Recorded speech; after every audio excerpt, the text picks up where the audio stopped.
क्योंकि मेरा भी इस घर पर बहुत हक है। अच्छा, कब से? जब से तुम पैदा हुई हो। अम्मा ने मामा से तुम्हें मांग लिया था मेरे लिए, तब से। अच्छा, तो आप अभी तक उन्हीं ख्वाबों में जिंदा है। वो मर्द ही क्या जो अपने ख्वाबों से दस्तबरदार हो जाए। बख्शू, बख्शू,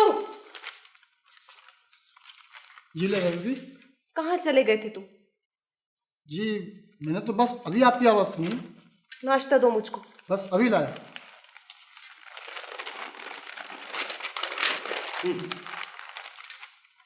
दोपहर के 1 बजे नाश्ता? मुझे पता होता कि आप आ रहे हैं तो मैं सहरी करके बैठ जाती। खैर कोई बात नहीं, मुझे भी बहुत भूख लगी है। सुबह जल्दी जल्दी में नाश्ता नहीं किया। मुझे लगता है आप किसी खुशफहमी में मुब्तला है।